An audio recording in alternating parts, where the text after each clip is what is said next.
세상에는 참 노래가 많아요. 제가 가장 이렇게 편안한 시간이 이제 주일 오후라 그랬어요. 근데 주일 오후도 이제 안 편해요. 왜냐하면 저녁 8시에 기도하러 나와야 되기 때문에 잠깐 쉬었다가 다시 이제 기도로 이렇게 나오는데 그 시간대에 이제 하는 그 프로 중에 한 가지 프로가 있어요. 하여튼 뭐 있어요. 저와 여러분이 이제 늘 이 세상을 살면서 많은 노래를 듣기도 하고 노래를 부르기도 해요. 저희 귓가에 맴돌았던 노래, 단장의 미아리 고개, 설사줄로 꽁꽁 묶여 뒤돌아보고 뒤돌아보지만 오지 않는 미아리 고개, 그 끌려갔던 북녘으로 끌려갔던 수많은 분들, 애환을 담았던 노래가 아닌가 생각을 해봐요. 노래 중에는 저런 사람의 마음을 울리고 움직이는 노래가 있고, 그래서 많은 사람들에게 불려지기도 하죠. 그런데 전혀 알려지지 않는 노래도 있습니다. 마음에 간직되지 않는 노래도 있습니다. 불려지지 않는 노래도 있습니다. 마음에 간직되고 많은 사람들에 의하여 불려지는 노래는 인생의 회한을 담은 노래라, 이렇게 생각할 수 있겠습니다. 고향에 대한 향수를 담은 노래 불려지죠. 타향살이의 애환 속에서 내가 언제나 고향으로 갈까, 저 푸른 남쪽 바다.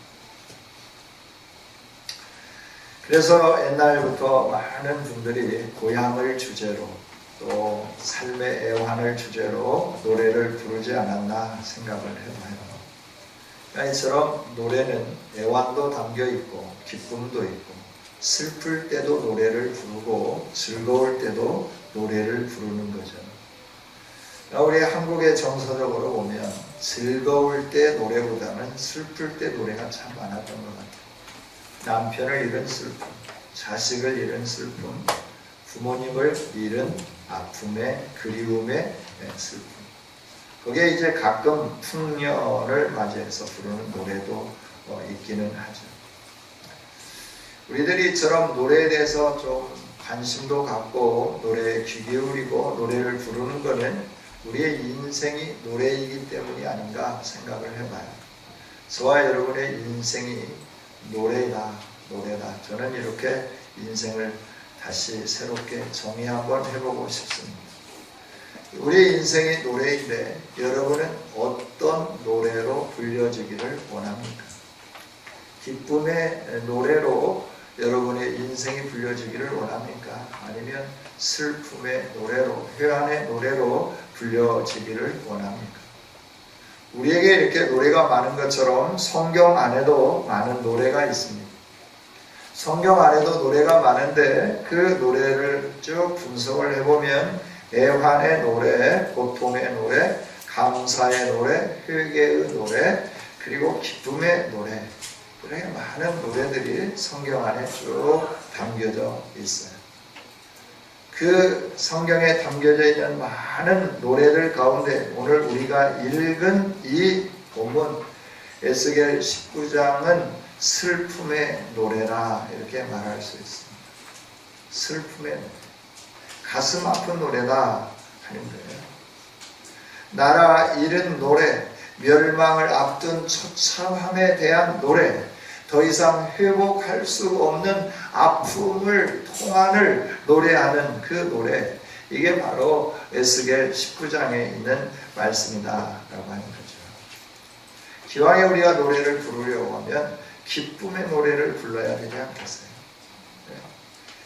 무겁고 처지고 칙칙한 노래가 아니라 왈츠처럼 경쾌하고 노래를 부르면서 힘이 생기고 뭔가 흥이 나는 이런 노래를 불러야 되지 않겠어요? 근데 하나님은 오늘 에스겔을 통하여 너는 이 노래를 고관들에게, 유다의 고관들에게, 이스라엘 국왕들에게 불러줘라 라고 말씀을 하는 거예요. 이 아쉬움의 노래를 불러라. 탄식의 노래를 불러라. 슬픔의 노래를 불러라. 라고 말씀하는 거죠. 이 노래를 부르기가 좋았겠습니까? 힘들고 아프지만 그럼에도 불구하고 하나님이 말씀하시기 때문에 에스겔은 이 노래를 불렀다는 거죠.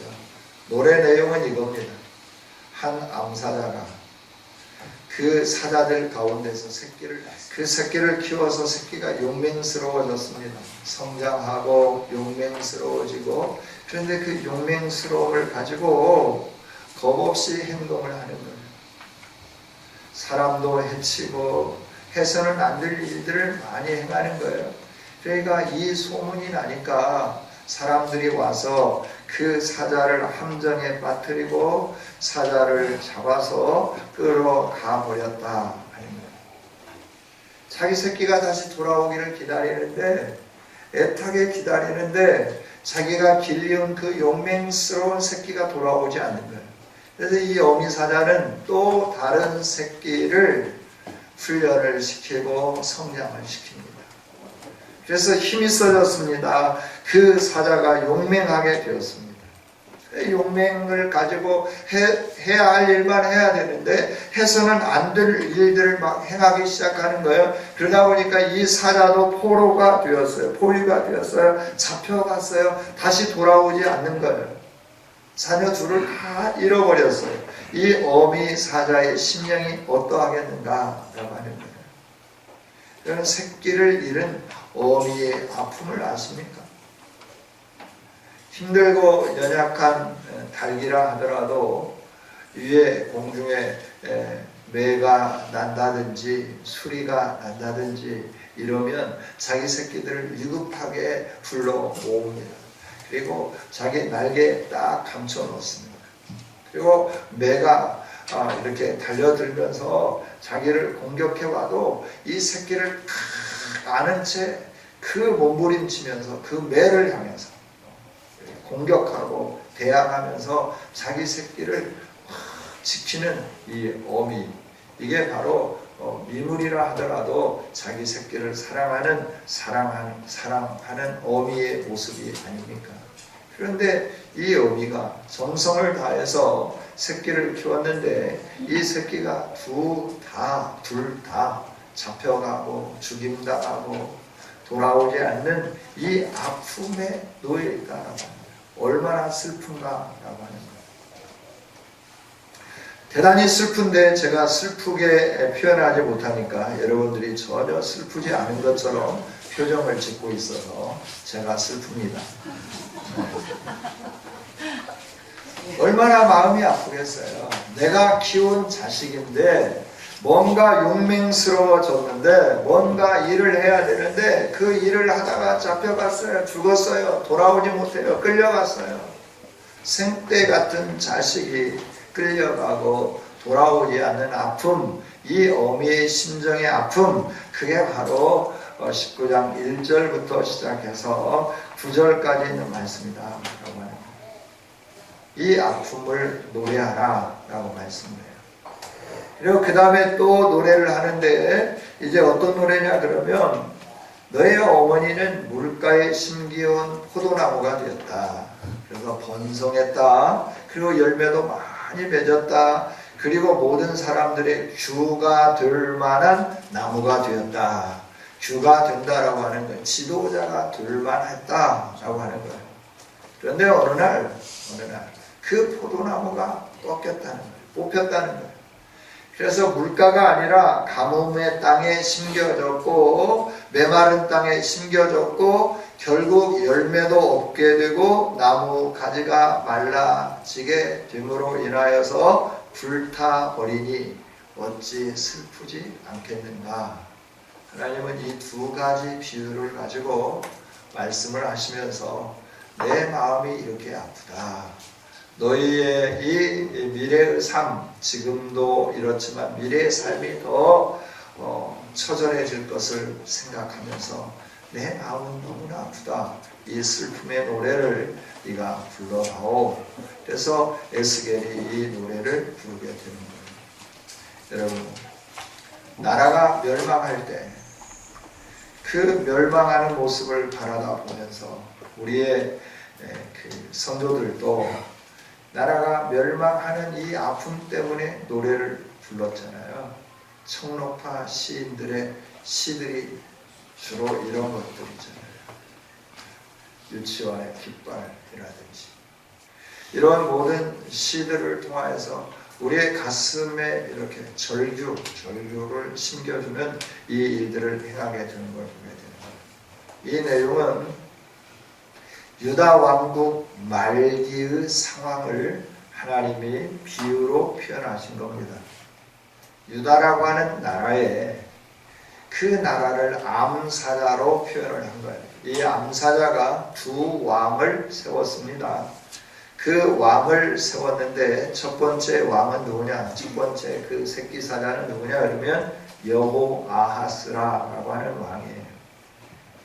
요시야 왕의 둘째 아들로서 왕위에 올랐는데 왕위에 오른 지 3개월 만에 애굽으로 잡혀가게 되는 거예요. 그리고 애굽에서 돌아오지 못하고 평생을 살다가 거기에서 죽게 되는 거죠. 이게 첫 번째 새끼 사자 여호아하스에 대한 슬픔의 노래예요. 하나님은 유다를 10절 이하에 있는 말씀처럼 물가에 심은 포도나무가 되게 하셨어요. 그래서 번성하게 했어요. 많은 열매를 맺게 했어요. 모든 사람들이 탐스러워하고 부러워할 만한 나무로 성장하게 했어요. 그리고 그 중에서 가지가 또 높이 올라서 모든 사람들 앞에 뛰어난 가지가 되기도 했어요. 뿐만 아니라 모든 사람들 앞에 권력의 규를 나타낼 만한 힘있고 능력 있는 나라가 되도록 하나님이 함께 해주시고 역사해 주셨는데 어느 날 그 나무가 뽑혀지고 가물은 땅에 심겨진 나무가 되어버렸고 가지가 말라버리고 열매는 없어지게 되고 그러니 불타버리게 되는 이런 재앙이 임하게 되더라라고 하는 거죠. 그러면서 하나님이 계속해서 말씀하는 거예요. 두 번째 새끼 사자를 강하게 해서 세워놨는데 그도 해서는 안 될 많은 일들을 행하는 거예요. 무고한 자들의 피도 흘리고 부정한 이득도 취하고 사람들에게 압박을 가하고 이 압박을 가하는 것은 그저 자기를 잘 섬겨라라고 하는 압박이 아니라 하나님을 배반하고 우상을 섬기는데 압박을 가하면서 섬기지 않는 사람들에게 불이익을 주는 이런 나쁜 일들을 행한 왕이었다라고 하는 거예요. 포악을 금치 않았어요. 그래서 어떻게 되냐 그러면 바벨론에 끌려가 버리게 되는 거예요. 그래서 나라가 더 이상 이제 왕을 세울 사람이 없는 거예요. 조카를 또 작은 아버지가 왕이 됐는데 끌려가고 더 이상 왕을 세울 수 없고 비참해진 상황 속에서 지도자가 없고 지도자가 없는 상황 속에서 계속 외적으로부터 침입을 당하고 힘들지만 그걸 보호하고 방어해낼 힘이 전혀 없는 거예요. 예루살렘이 회파되어져 가고 예루살렘의 모든 것들이 다 망해져 가는 이 모습, 철저하게 망하는 모습을 바라다 보면서 하나님은 슬픔의 노래를 부르라 라고 말씀을 하는 거예요. 여러분, 저와 여러분은 하나님 앞에 서 있는 백성들로서 이 슬픔의 노래의 주인공이 아니라 기쁨의 노래의 주인공, 존귀의 노래의 주인공인 줄 믿습니다. 하나님이 저와 여러분을 슬픔 가운데 집어넣은 사람들이 아니에요. 영광 가운데 부르셨고 우리를 영광 가운데 이르게 했고 그 영광의 기쁨을 누리는 하나님의 사람들이 다 되게 만들어 주셨다라고 하는 거예요. 유다를 잠깐 생각해 보기를 원합니다. 유다를 하나님이 세우는 데 있어서 처음부터 유다가 강성한 나라였습니까? 히브리인이라고 하는 단어는 강을 건너왔다라고 하는 거잖아요. 누가 강을 건넜습니까? 아브라함이 강을 건넜죠. 하란에서부터 시작해서 갈대아 우르에서 하란을 거쳐서 그가 온 곳이 가나안 땅이라고 하는 거예요. 강을 건너온 사람이에요. 강을 건너와서 하나님이 하시는 말씀이 뭐냐면 내가 너로 인하여 민족을 형성하고 나라를 만들겠다. 그런데 아브람 한 사람, 아내 사례 둘 데리고 하나님 나라를 만들겠다라고 하는 거예요. 근데 이 아브람은 어떤 사람이냐? 사례는 어떤 사람이냐? 그러면 아이를 낳을 수 없는 사람이에요. 자녀가 없는데 어떻게 후손들을 통하여 민족을 형성할 수 있겠습니까? 전혀 불가능한 상황이잖아요.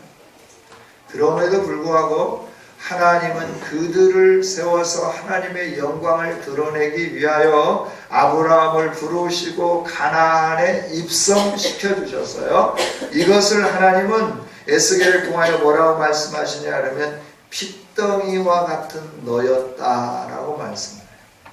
아무도 돌아보지 않는 핏덩이와 같은 너, 길가에 버려진 너를 내가 버려진 너를 내가 주워다가 씻기고 길리우고 그리고 성장하게 할 뿐만 아니라 필요한 모든 것들을 공급해주고 아름답게 만들고 그러면서 아름다워진 너와 내가 혼인하고 너를 나의 아내로 사랑하는 아내로 받아들이며 너를 영화롭게 하고 너에게 필요한 모든 걸 다 공급하면서 내가 너를 세웠다라고 하나님은 말씀을 해 주세요. 유다 나라가 이렇게 세워졌다 하는 거예요. 아브라함 한 사람, 그 다음에 이삭이 대를 잇고 이삭이 대를 이어서 낳은 아들이 둘인데 그 중에 하나 야곱이 대를 잇고 야곱이 12명의 아들을 낳고 12명의 아들이 나와서 그 땅에 사는데 숫자가 몇 명이냐 다 모아봐야 70명, 75명밖에 안 되는 그런 연약한 숫자였다라고 하는 거예요. 그들이 가나안을 차지했습니다. 유다를 차지했습니다. 누구의 은혜입니까? 하나님의 은혜 아닙니까? 누가 그렇게 만들어 주셨습니까? 하나님이 그렇게 해 주시지 않았습니까? 강하게 하고 능력 있게 하고 번성시켜 주시고 영광스럽게 해 주시고 모든 나라가 부러워할 만한 나라가 될 수 있도록 은혜를 허락해 주셨다 하는 거예요. 이렇게 하나님이 성장시켜 주시고 길리워 주시고 기쁨의 노래가 되도록 해 주셨는데 하나님은 오늘 이 유다가 슬픔의 노래라고 말씀을 해요. 이 유다가 멸망의 노래라고 말씀을 하는 거예요. 나의 아픔이요 나의 슬픔이요 나의 애통이라고 하나님이 말씀을 하시는 거예요. 왜 핏덩이와 같은 그를 보호하시고 인도하시고 강성하게 하시고 번성하게 하시고 영화롭게 하시고 이렇게 모든 사람들 위해 뛰어난 모든 나라들 위해 뛰어나게 만들어 주셨는데 이제는 하나님의 슬픔이요 이제는 하나님의 애환이요 이제는 하나님의 고통이 되었는가? 왜 이들이 그렇게 되었는가? 라고 하는 거예요. 결론은 하나죠. 하나님과 약속을 깨뜨렸다 하는 거예요. 하나님을 배반했다 하는 겁니다. 배반한 이들이 돌아올 수 있도록 하나님은 기다리셨습니다. 인내했습니다. 돌아오기를 원하셨습니다. 그러나 그들은 더 멀리 가버렸습니다. 에스겔을 통하여 하나님 하시는 말씀은 타락한 창기보다도 더 타락했다라고 말을 해요. 우상을 섬기는데 돈을 주고 그 우상을 들여오고 그 우상을 돈 주고 들여왔을 뿐만 아니라 섬기는데도 돈을 주고 섬기는 이런 어리석음을 범했다라고 말씀을 해요. 하나님이 주셔서 하나님으로 인하여 사랑받고 하나님과 동행하며 기쁘고 즐거워했는데 이들이 하나님을 떠남으로 말미암아서 점점 쇠퇴해지게 되고 점점 힘들어지게 되고 점점 고통스러워지기 시작했지. 그래서 하나님 말씀해 주십니다. 네가 사랑했던 것들이 지금 어디 있느냐? 네가 의지했던 것들이 지금 어디 있느냐? 네가 처해 있는 이 위기를 극복할 수 있도록 너를 도와주는 자가 있느냐? 네가 사랑했던 것들 중에서, 네가 의지했던 것들 중에서 너를 도와주는 게 있느냐? 네가 그렇게 의지했던 나라들 가운데 너를 도와주는 나라가 있느냐? 라고 물으시는 거죠. 왜 도와줄 사람이 없고 왜 도와줄 방백이 없고 왜 도와줄 신이 없냐라고 하는 거예요. 네가 그렇게 사랑하고 네가 그렇게 의지하고 네가 그렇게 열렬하게 나를 배반하면서 내가 준 모든 것을 가지고 그들을 그렇게 섬겼는데 오늘날 너가 힘들고 어렵고 공고한데 누가 너를 돕고 있느냐라고 말씀하는 거예요. 돕기는커녕 네가 의지했던 것들에 의하여 계속 멸망당하고 빼앗기고 핍절하게 되고 죽음을 당하게 되는데 망하게 되어져 가는데 이게 슬픔이 아니고 무엇이 슬픔이냐? 하나님 말씀해 주시는 거죠. 여러분, 저와 여러분의 인생이 유다와 같이 슬픔의 인생이 되지 않기를 원합니다. 하나님으로 인하여 기쁨이 넘치는 인생이 되기를 부르셨던 하나님은 저와 여러분을 택하시고 부르셔서 그리스도 예수 안에서 하나님의 존귀한 자녀가 되게 해주신 줄 믿습니다. 존귀한 자녀뿐만 아니라 영원한 하나님의 신부가 되게 해주셨어요. 할렐루야. 그리스도의 신부죠. 성경은 분명하게 말씀해 주는 거예요. 너는 나의 신부라고 말씀해 주시는 거예요. 하나님이 이처럼 우리를 신부 삼아 주셨는데 오늘 우리의 삶이 지금 어떠한 삶을 살고 있는지 하나님은 보기를 원하고 계시는 거예요. 신부로서 순결하게 너의 믿음을 지키면서 살고 있느냐? 아니면 지금 너를 꼬드기는 그 꼬임에 넘어가면서 유혹에 넘어가면서 유혹을 따라 살고 있느냐라고 말씀하는 거예요. 네가 믿음으로 신부의 순결한 삶을 지키기는 지금 당장은 힘들지 모르지만 너에게는 기쁨이요 영광이요 감격이 될 거다. 그러나 이 나의 신부로서의 삶을 지키기가 힘들어서 유혹을 따라간다고 하면 너는 결국 슬픔의 노래로 너의 인생을 마감할 수밖에 없다 말씀해 주는 거예요. 네가 의지하는 세상 것에 의하여 짓밟힐 거다. 네가 그렇게 사랑했던 것들에 의하여 너의 모든 걸 다 빼앗기게 될 거다. 너의 인생이 이 슬픔으로 점철된 마무리되는 인생이 될 거냐? 아니면 너의 인생이 기쁨과 환희에 넘치는 아름다운 인생이 될 거냐? 하나님은 저와 여러분에게 묻고 계시는 거죠. 여러분은 어떤 인생의 노래를 쓰고 계십니까? 여러분은 하나님이 어떤 노래를 부르기를 원하시는 인생이 되어 있습니까? 하나님은 분명하게 말씀하고 계십니다. 너는 애가의 주인공이 되지 않았으면 좋겠다 말씀하십니다. 너는 내 기쁨의 노래가 되기를 원한다 말씀하고 계십니다. 오늘 우리에게는 기회가 있습니다. 지금까지는 세상에 끌려 살았다고 하면 이제부터라도 우리가 정신을 차리면 되는 겁니다. 하나님 앞에 머물러 서면 되는 겁니다. 하나님 의지하면 되는 겁니다. 그러면 죄가 변하여 화관이 될 줄 믿습니다. 슬픔이 변하여 기쁨이 되게 되는 줄 믿습니다. 하나님 말씀해 주시잖아요. 네가 죄를 뒤집어 썼느냐, 슬픔이 내 인생에 계속되고 있느냐, 내게로 와라. 죄가 변하여 기쁨이 되고 화관이 되고 슬픔이 변화해 기쁨이 될 거다 말씀하시잖아요. 도울 힘이 없는 인생을 의지했습니까? 도울 힘이 없는 방백을 의지했습니까? 이제 그것들을 내려놓으십시다.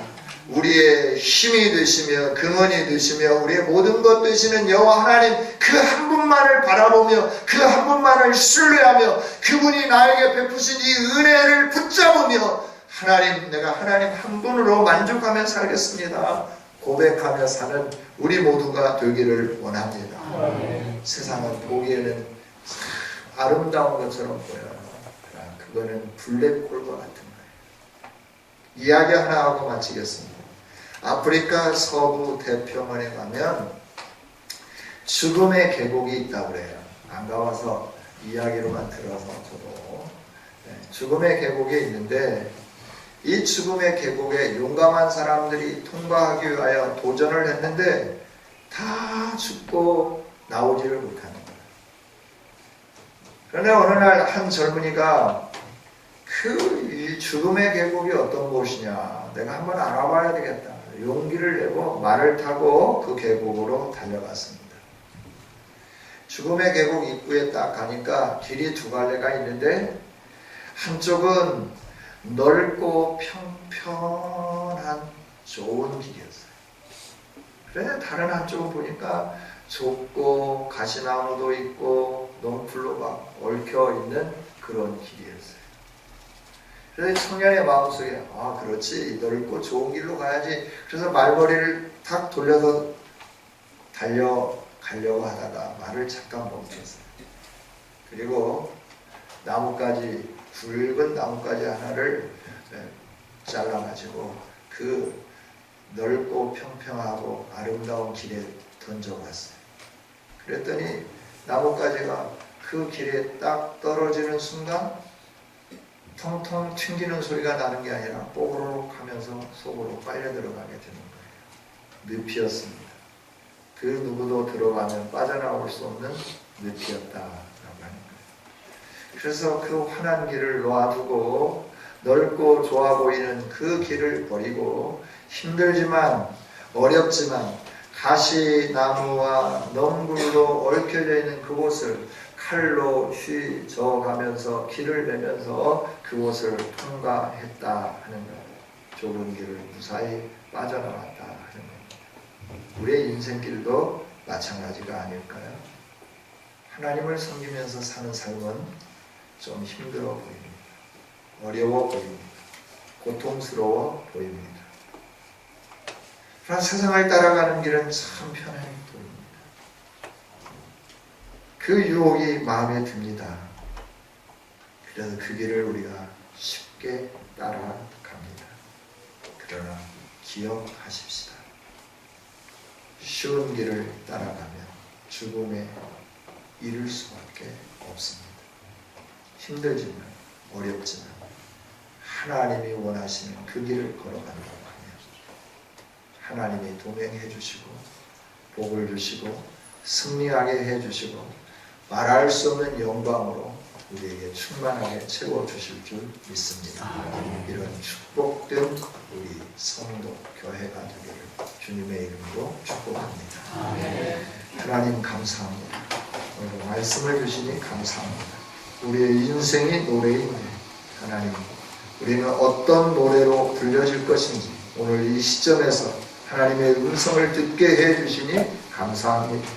주님, 우리가 슬픔의 노래가 아니라 회한의 노래가 아니라 고통의 노래가 아니라 기쁨의 노래, 평강의 노래, 즐거움의 노래가 될 수 있는 인생이 되도록 은혜를 베풀어 주시옵소서. 이런 사람이 되기를 위하여 오늘 말씀해 주시면서 내가 너를 사랑하고 내가 너를 높여주고 내가 너를 불러 구속하여 주었는데 네가 어찌 세상을 유혹을 따라가며 세상의 힘을 의지하며 세상처럼 살아가면서 멸망의 길로 가느냐, 슬픔의 노래가 되려고 하느냐.